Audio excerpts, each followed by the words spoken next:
പ്രിയപ്പെട്ടവരെ, ഞാനിപ്പോൾ ഉള്ളത് ഇന്ത്യയിലെ ആദ്യത്തെ മുസ്ലിം പള്ളിയായ ചേരമാൻ ജുമാ മസ്ജിദിൻ്റെ പുറകുഭാഗത്താണ്. മസ്ജിദിൻ്റെ മുൻഭാഗം കവർ ചെയ്ത് വരുന്നുണ്ട്. AD 629 മാലിക് ദീനാർ പണി കഴിപ്പിച്ചത് എന്ന് വിശ്വസിക്കപ്പെടുന്ന പള്ളിയാണിത്. ഇതിൻ്റെ ഘടന കാണുമ്പോൾ തന്നെ നമുക്കറിയാം, പഴയ കേരള വാസ്തുശില്പ രീതിയും മധ്യേഷ്യൻ രീതിയും കൂടി സമ്മിശ്ര രൂപത്തിലാണ് ഈ പള്ളി നിർമ്മിച്ചിരിക്കുന്നത്. കാലപ്പഴക്കം കൊണ്ട് പള്ളിക്ക് ഒരുപാട് ബലക്ഷയം സംഭവിച്ചിട്ടുണ്ട്. പല പ്രാവശ്യമായി ഒരുപാട് ബലപ്പെടുത്തലുകൾ നടത്തിയിട്ടുണ്ട്. ഇതിൻ്റെ ബേസിക് സ്ട്രക്ചറിന് മാറ്റമൊന്നും വരുത്തിയിട്ടില്ല.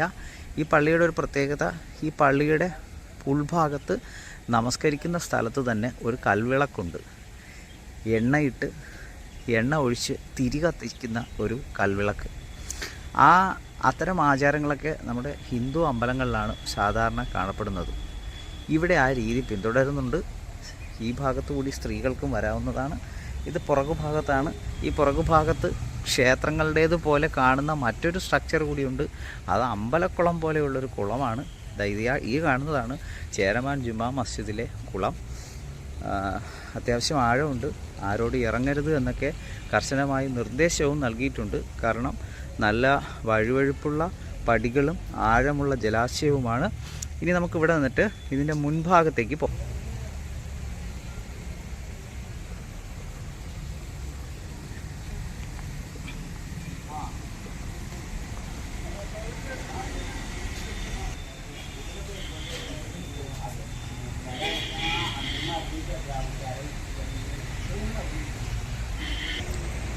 ഈ കാണുന്നതാണ് പള്ളിയുടെ മുൻഭാഗം. കുറച്ചുകൂടി വ്യക്തമായി നമുക്കത് നോക്കാം. ഇതാണ് പള്ളിയുടെ മുൻഭാഗം. ഈ മുൻഭാഗം കഴിഞ്ഞ് നമുക്ക് ഇതുവഴി പ്രവേശനമുണ്ട്. അകത്ത് നമസ്കരിക്കാനുള്ള സ്ഥലമുണ്ട്. 2 നിലകളായിട്ടാണ് ഈ പള്ളിയുള്ളത്. പള്ളിക്കകത്ത് ഗോവണിയുണ്ട്. ആ ഗോവണി തുറന്ന് നമുക്ക് മുകളിലേക്ക് കയറാം. അവിടെയും നമസ്കരിക്കാവുന്നതാണ്. പിന്നെ കാണുന്നത് ഈ ഭാഗം, ഈ കാണുന്ന ഈ പോയിൻ്റ് ചെയ്തിരിക്കുന്ന ഈ ഭാഗം, ആ ഭാഗത്തിനകത്തുകൂടി നമ്മൾ ഇറങ്ങിക്കഴിഞ്ഞാൽ ഇതിൻ്റെ 2 ഭാഗത്തുകൂടിയും വെള്ളിയാഴ്ച മാത്രമായി തുറന്നു കൊടുക്കുന്ന നമസ്കരിക്കാനുള്ള സ്ഥലമുണ്ട് ജുമാ നമസ്കാരത്തിനായി. അങ്ങനെ കേരളത്തിൻ്റെ സാംസ്കാരിക പൈതൃകത്തിൻ്റെ, മതസൗഹാർദ്ദത്തിൻ്റെ ഏറ്റവും വലിയ മാതൃകയായാണ് ഈ ചേരമാൻ ജുമാ മസ്ജിദ് കണക്കാക്കപ്പെടുന്നത്. വിദ്യാരംഭ ദിവസത്തിൽ ഇവിടെ നിരവധിയായ കുട്ടികളെ എഴുത്തിനിരുത്താറുണ്ട്.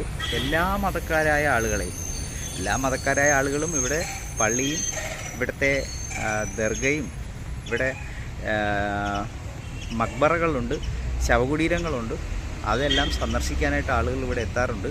അതിനോടൊപ്പം തന്നെ വിദ്യാരംഭത്തിന് എല്ലാ മതത്തിൽപ്പെട്ട ആളുകളുടെയും കുട്ടികളെ ഇവിടെ വിദ്യാരംഭത്തിന് എഴുത്തിനിരുത്താറുണ്ട് എന്നുള്ളതും കൂടി ഇതിൻ്റെ പ്രത്യേകതയാണ്.